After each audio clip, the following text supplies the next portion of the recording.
Back in 2007, we entered the world of Assassin's Creed through the mind of a kidnapped Desmond Miles, who then found out he has an extremely historical past that goes back to a rivalry that's over 12 centuries old, the Assassins versus the Templars. Being freed by a then ally, Desmond escapes his kidnapping, but opens the door to something incredible. In a journey to save the world from a forthcoming apocalyptic doomsday near the present time, we relive the past of Desmond's ancestors, Altair of Assassin's Creed 1 and Ezio Auditore of Assassin's Creed 2, through genetic memory to find powerful ancient artifacts known as Pieces of Eden, as it being the only way to save Earth. Drawing to its conclusion, Desmond has one last ancestor to retract his memory to, in which this life takes place during one of the most popular times in history, the American Revolution, in which this may be the last and final hope for all hope. Assassin's Creed has developed itself to be one of the best series of this generation of gaming, and with an extremely impressive choice of setting and a praised demo showing at E3, Ubisoft looks to see it as not only a powerful ending to a huge series, but the best of all Assassin's Creed as well. Now being amongst the highest of anticipation of 2012, let's see just how Assassin's Creed 3 fares. In Assassin's Creed 3, Ubisoft not only tries to implement huge changes in scenery, but also tries to add in a new way of storytelling. You're placed in 18th century America, where you start off as a man named Hatham, a European expeditionist who ends up playing a meaningful role in the game's story. I won't get too deep into this mysterious character as I don't want to spoil it for any of you guys. Further into the game, we meet our main character, a half English, half Mohawk Indian named Ratanake, later nicknamed Connor for easier pronunciation. He experiences tragic events through his childhood as he grows up haunted by his past, then is visited by a spirit that shows him his destiny. From there, Connor explores, meets new people, trains, and grows into an assassin and learns the evils of the Templars that still exist in even his present time, in which he must assassinate the select leaders of this evil group. Since now you have vast land and freedom to cover, you'll find yourself with plenty to do. The thing that Ubisoft Montreal separates from its past Assassin's Creeds is the fact that in this story you're actually involved with your character. You become Connor. From kid to teen to adulthood, you evolve into the assassin, learn that person's history and emotion, in which it plays out to be amazing. The story is so well done and thought out that it may be the best story among the series in my opinion.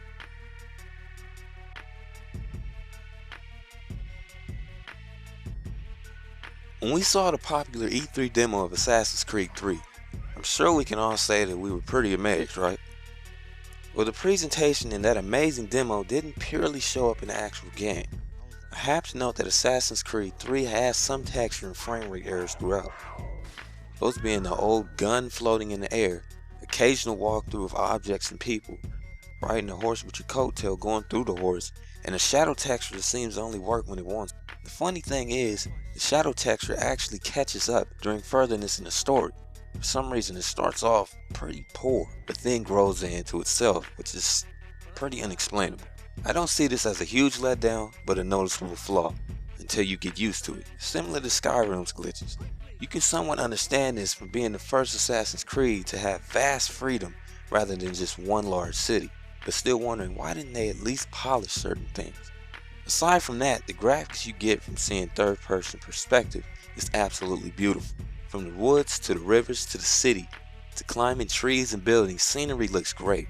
Character models are well done as well, and movement looks so much more vivid than before, especially when focused in third person. Sound and dialogue is done with some very believable voice work and does quite well.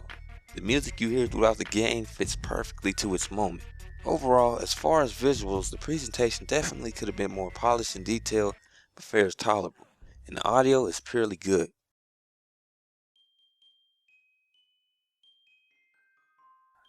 As in a lot of games nowadays, gameplay relies somewhat on presentation and vice versa. In Assassin's Creed 3, I'm happy to say that the gameplay follows its own path. I love the combat system. This is the most vivid and fluid combat system that Assassin's Creed has ever had. They've simplified it into 2 buttons rather than the 4, which I do miss, but quickly realized why they did it.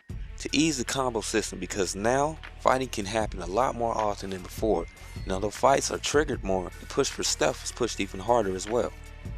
The addition of hunting fares greatly, as you feel more involved with your surroundings. You're able to set traps, bait, stealth kill, and one-on-one fights with wild animals in the woods and skin them to earn money.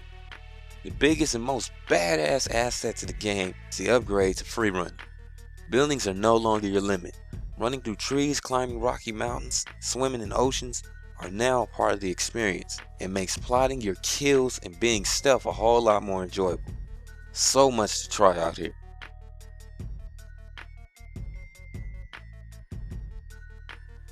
I have to note that Assassin's Creed 3 is one of those games that's not going to snap to you in the beginning, but will better as you continue. It's literally like a movie. You work into your action. You work into your great moments. And there are plenty of great moments in this game. From its sort of slow start and on forward, it's a game that gradually picks up speed after each sequence. The story is fantastic. It may be one of my favorites among 2012. The gameplay has somewhat spotty elements, but overall great, and combos look so damn good. The only thing holding Assassin's Creed back from the ultimate experience is the graphical errors. If you can get past that, you're in life for a very good game. With that said, Assassin's Creed's strongest asset is definitely its story. And although having some very stellar pure visuals, its weakness is its presentation due to annoying glitches. I give this game a 9.2 out of 10. Now let's enter the mind of Desmond Miles once again and finish this. Like this video? Well, subscribe to my channel for more reviews and gameplay and commentary. Also, all music throughout this whole video is provided by none other than Slang D. So visit this channel and subscribe now.